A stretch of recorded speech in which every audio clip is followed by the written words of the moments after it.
Previously on Human Convergence. So getting back to what is a human convergence, right? Yeah, right. What these red, green, and blue planets are supposed to be in a galaxy full of planets. Mm-hmm. And they converge into this bright future, perhaps. So I'm just giving like a lay of the land here. Yeah. And why does that happen? And the humanity itself is converging right now. And what does that mean?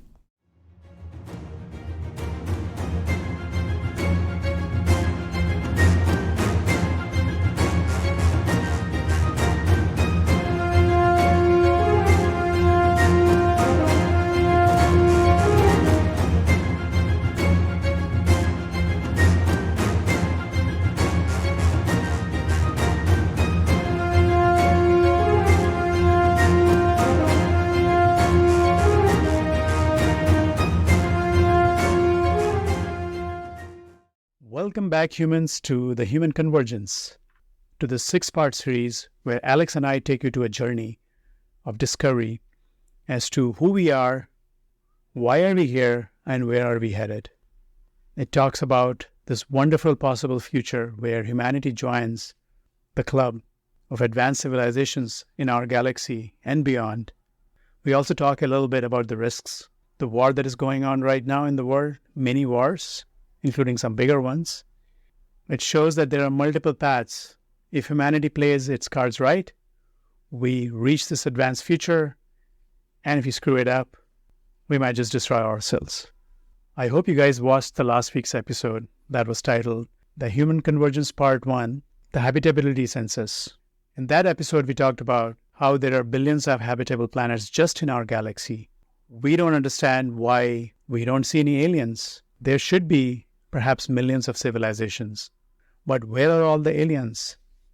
In this episode, we're going to talk about how technology has resulted in massive improvements in so many different ways, even ways beyond what most people are aware of. And the humanity itself is converging right now. What can you do as an individual right now to make sure that you participate in a positive way in this positive future, and that you're actually there to witness it? Most people must be wondering, what does that mean? You know, people are expected to live for 70, 80, 90 years. Right. Pretty long life expectancy. Right. But what does that mean to actually be there to witness it? Mm-hmm. Wouldn't I be dead?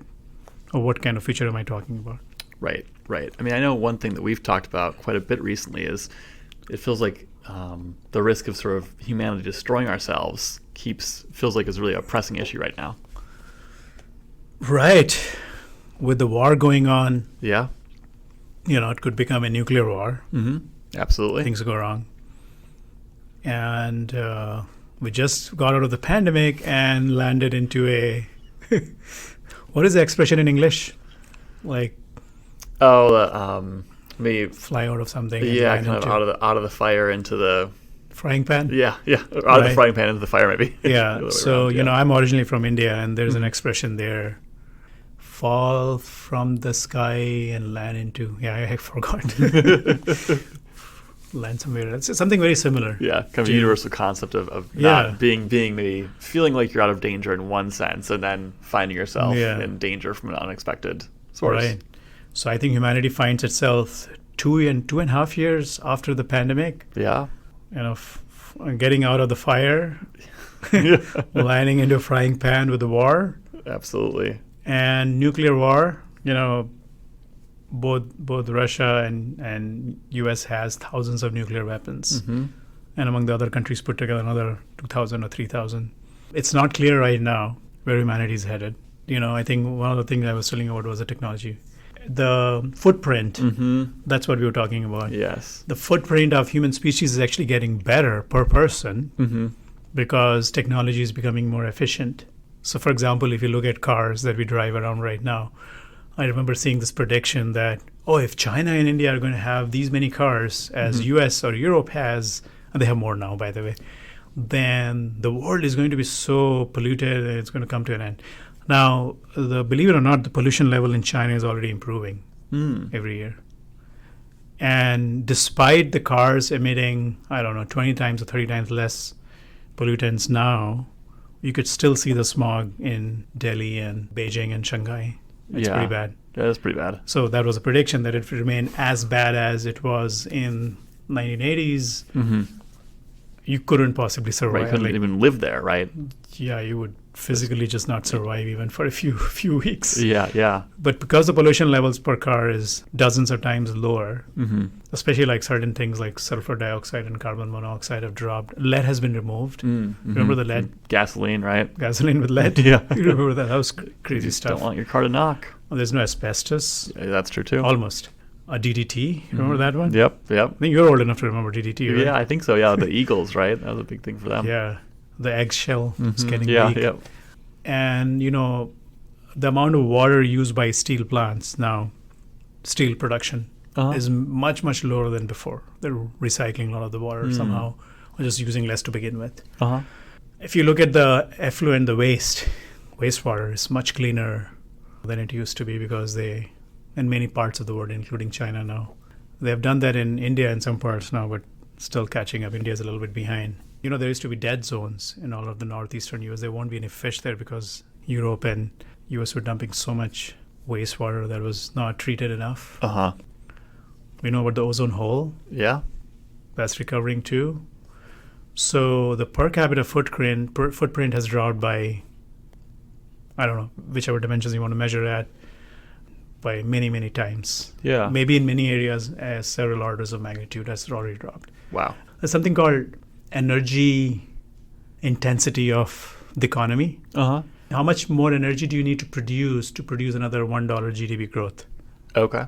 in any country, right? Yeah, makes sense. And so the energy efficiency of the whole world is now increasing so fast that the total carbon dioxide output started declining for the fully developed countries, or substantially developed countries. I don't think there's a word like fully developed because we're still developing. Right. Industry continues. Things are still getting better, even Yeah. in developed countries, right? Right. I think they call it advanced economies. Mm-hmm. I've heard that before. So advanced economies like South Korea or Singapore, Japan, Mm-hmm. European Union, especially Western Europe, United States of America, Canada. If you look at those countries, their GDP is still growing by 2 or 3%. I mean, this year is weird, but Right. in general for the last Overall, decade. Yeah. And their still total energy consumption is dropping even though the population is growing. Wow. So not just the per capita, but the actual overall net or overall. Right. Wow. Right, it's been decreasing. China has peaked now on certain energy sectors already. I think China and India have already peaked on total consumption of coal. Mm-hmm. It's declining now in both countries. I think for China, oil consumption, I'm not sure, it might be reaching a peak or declining already.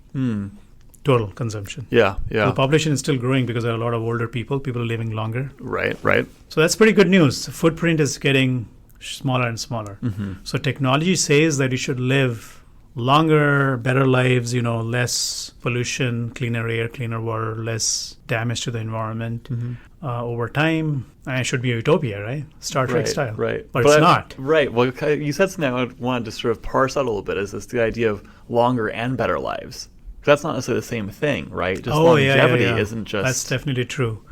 In the next episode 3, next week, we're going to talk about that we are living longer, but are we living healthier? And how can we actually use knowledge and technology that we already have to perhaps make ourselves live not just longer, but also healthier? I hope you guys like this episode. We'll look forward to seeing you to the next episode next week. Beyond this mini-series, we're going to be bringing you many, many guests in 3 areas. In the area of AI, the area of space exploration, and in the area of your health and your future and longevity. If you're interested in any of these 3 areas, and if you want to learn what is going to happen in the near future, and if you want to come on this wonderful journey with me, please click and like and subscribe.